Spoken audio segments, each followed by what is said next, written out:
English Daily, the podcast. Your English journey starts now. Hey, English learners. Welcome back to your podcast, the English Daily Podcast. Yes, we're so happy to have you here today. Today's episode is all about understanding the difference between do and make in English. That's right, and we're going to make it really practical for you.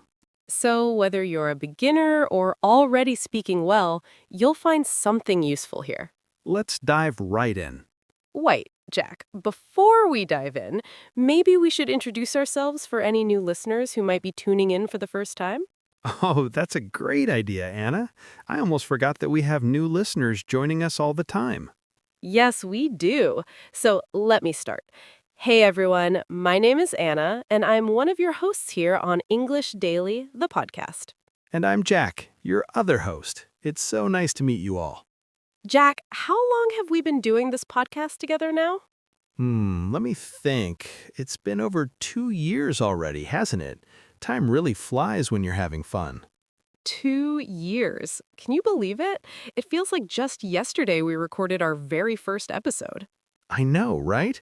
And we've covered so many topics since then. Today's one is definitely a classic, though. Why do you say that? Well, the difference between do and make is one of those topics that comes up again and again with learners. It's fundamental to English, but also really tricky. Absolutely. And I think that's why our listeners are going to love this episode. We're going to break it down in a way that's easy to understand. That's the goal. So what are we going to cover today? Well, let me give our listeners a preview. First, we're going to talk about the basic concept behind do versus make. Then we'll go through some common collocations, which is really where the magic happens. Yes, and we'll also look at some tricky cases and exceptions because, let's be honest, English doesn't always follow the rules. That's the truth. And we'll share some common mistakes that learners make so you can avoid them. Plus, we'll give you plenty of real-life examples and practice opportunities so you can start using these phrases confidently. And at the end, we'll have some reflection questions to help you practice on your own. So, Jack, what would you say is the most important thing for listeners to remember from today's episode? That's a great question. I think the key is to think about whether you're performing an action or creating something. But honestly, the best approach is to learn phrases in context, not just individual words. That's really good advice. I think that's what makes our episodes different. We focus on real, usable phrases rather than just grammar rules. Exactly. And we always try to make it fun and engaging. So, if you're ready, let's get started. By the end of this episode, you'll feel much more confident using do and make in your everyday English conversations. I'm ready. Are you ready, listeners? Let's do this. Let's dive right in. So, Jack, let's start with the basics. What's the fundamental difference between do and make? Well, Anna, that's a great question to begin with. The simplest way to think about it is that do usually refers to actions or activities, while make is about creating or producing something. Can you give us some examples to make that clearer? Absolutely. When we talk about doing something, we're usually referring to work, tasks, or activities, like I do my homework, or she does the laundry. These are actions you perform. I see. And make is different because it involves creating something? Exactly. When we make something, we're producing or constructing something tangible, like I make breakfast, or they make furniture. There's usually a product or result at the end. That makes sense. But wait, what about phrases like make a decision or make a mistake? Those don't really produce a physical object, do they? You're right, Anna, and that's where it gets interesting. Some make phrases are about producing something abstract, like a decision or a choice. You're still creating or generating something in a way. So it's not always about physical objects. No, not at all. It's more about the idea of bringing something into existence or causing something to happen. That's the key distinction. I remember when I was learning English, I used to say do a cake instead of make a cake. My teacher laughed. Oh, wow, that's a classic mistake. And that's exactly why we're doing this episode today. Yeah, and don't worry, Jack. These mistakes are how we learn. So let's keep going. The thing is, Anna, there are so many fixed phrases and collocations in English that just don't follow logic sometimes. You just have to learn them. Like what kinds of phrases? Well, we have do the dishes, but make the bed. We do homework, but we make breakfast. It can be pretty confusing. That's really interesting. Why do you think English developed these patterns? To be honest, I don't think there's always a clear reason. Language evolves over time, and these are just the conventions that stuck. So sometimes we just have to accept that that's how it is in English? Exactly, but don't worry. We're going to cover many of these patterns today, so you'll feel much more confident. Great. Let's move on to some more specific examples. Anna, can you think of some common collocations we use with do in everyday English? Let me think. We have do the laundry, do the shopping, do the housework, and do the cooking. Perfect, and those are all household tasks. What about work-related ones? Oh, yes. Do the job, do business, do a project, and do paperwork. Great examples. What about phrases related to personal care or routines? Oh, do my hair, do my makeup, and do the nails. Those are all about personal grooming. Now, here's an interesting one. What about do someone a favor? That's a very common phrase. Oh, yes. Could you do me a favor? That's something we say all the time. Exactly. And we also use do with some interesting expressions like do damage, do harm, or do the trick. Wait, do the trick? What does that mean? It means to achieve the desired result or to solve a problem, like this medicine should do the trick. Oh, I see. That's a really useful expression. And there's also do your best, do your duty, and do time, which means to serve a prison sentence. Do time sounds quite serious. It is, but it's good to know these expressions so you can understand them when you hear them. So do is really versatile. It covers work, tasks, routines, and even some abstract concepts. Absolutely, and we'll see more examples as we continue. Now let's talk about make. What are some common collocations we use with make? Let me start with food and drinks, since that's a big category. We make breakfast, make lunch, make dinner, and make coffee. But we don't say make the laundry, right? Correct. That's do the laundry. See the pattern? With make, there's usually something being created or prepared. So when we cook or prepare food, we're making it because we're creating something. Exactly. What about other things we create? We make clothes, make furniture, make art, and make music. Great. Now let's think about abstract things we make. Can you think of any?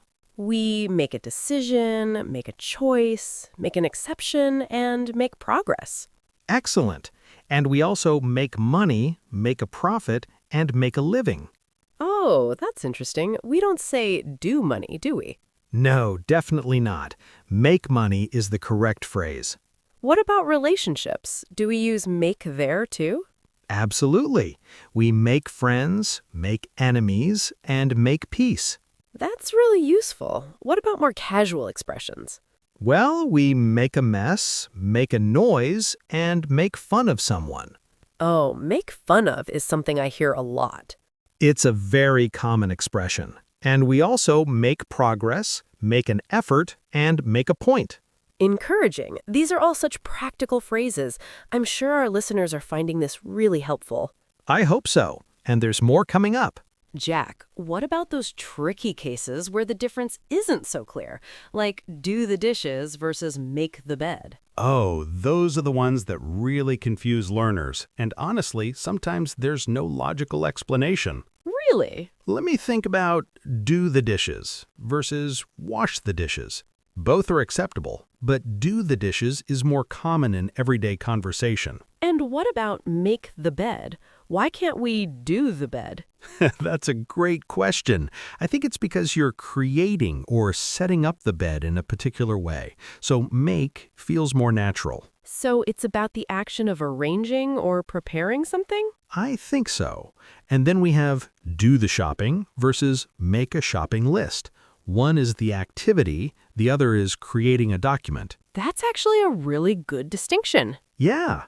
What about do an exam versus make a test? Actually, neither sounds quite right. We say take an exam or write a test, don't we? That's right. English can be tricky like that. This must be so overwhelming for learners. It can be at first, but the more you expose yourself to English, the more natural these patterns become. And that's why we're here, to help speed up that process. Absolutely.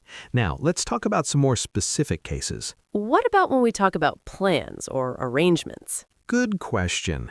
We do something for someone, like I did my homework for my teacher, but we make arrangements or plans, like we made an appointment or they made a date. So make is about scheduling or organizing something. Yes, we make a reservation, make an appointment, make arrangements, and make plans. And we also make a call or make a phone call, don't we? That's right.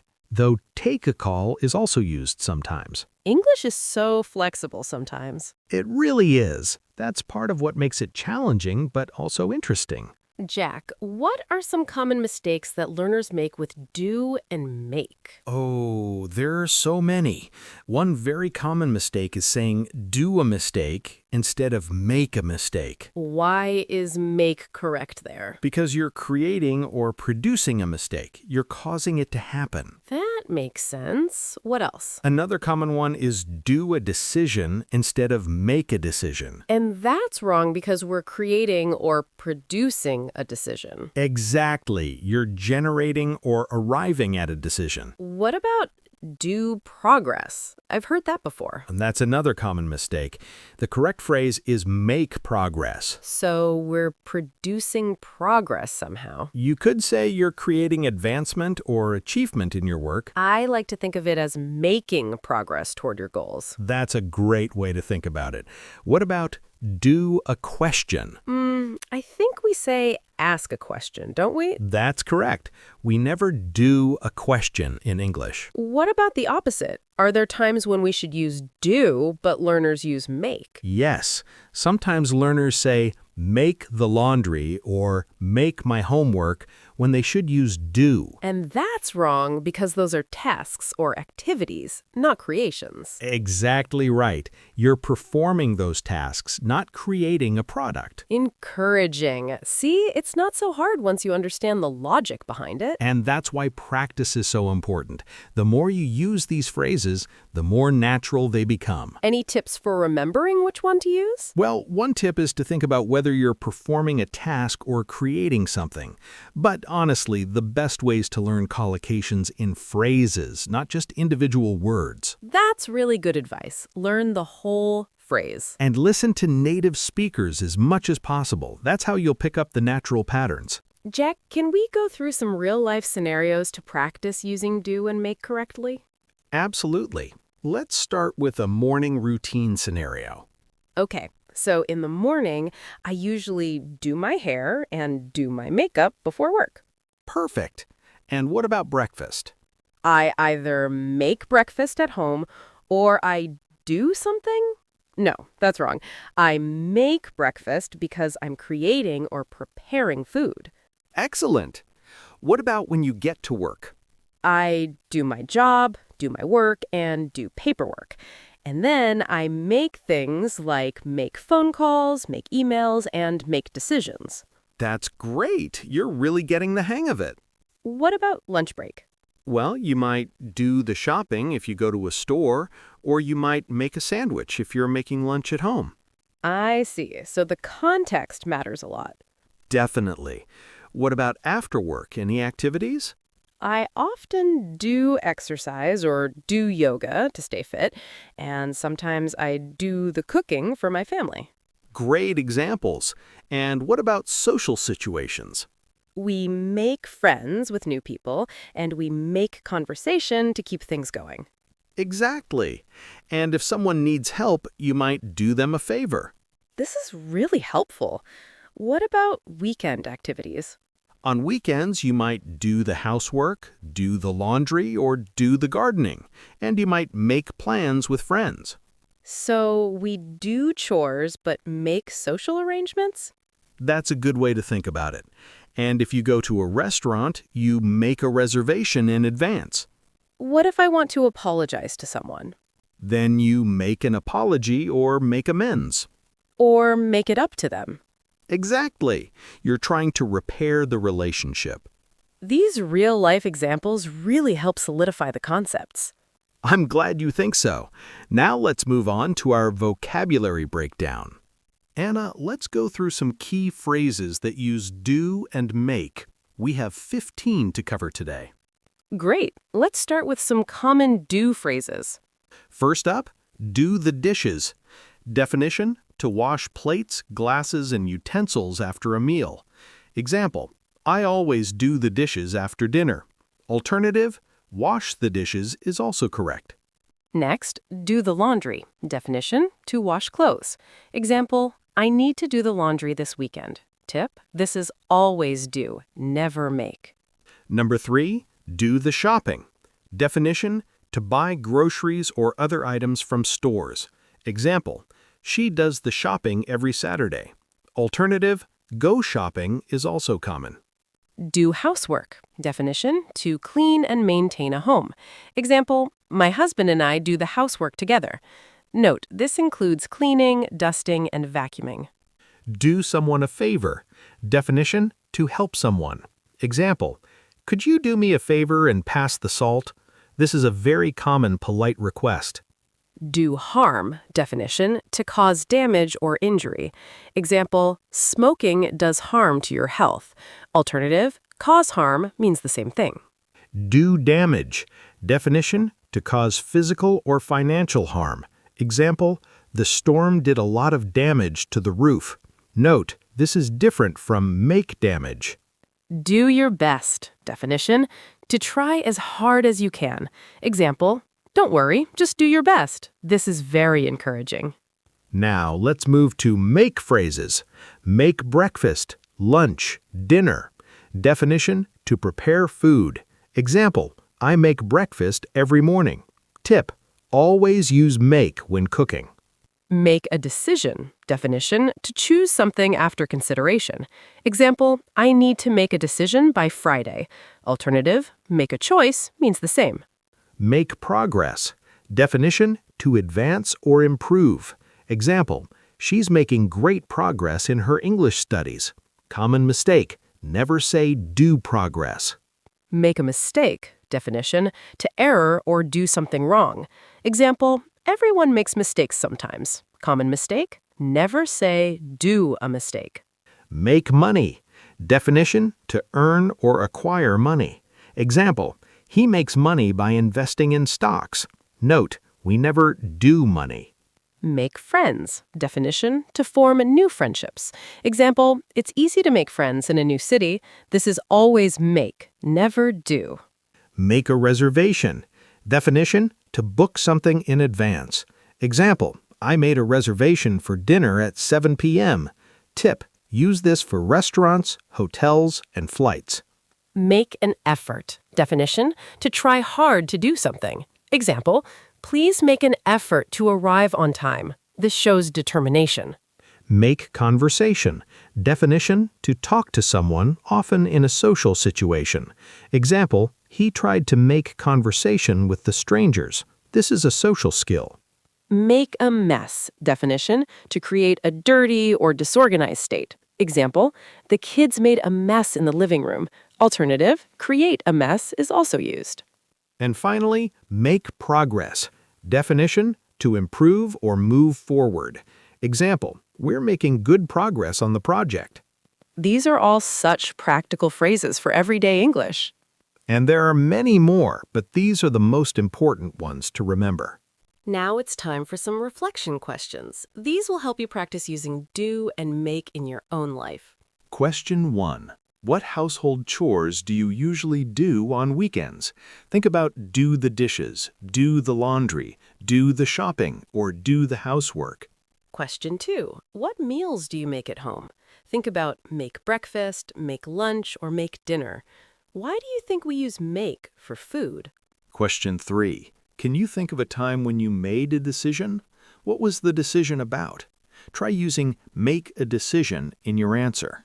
Question 4. Do you often make mistakes when speaking English? How do you handle them?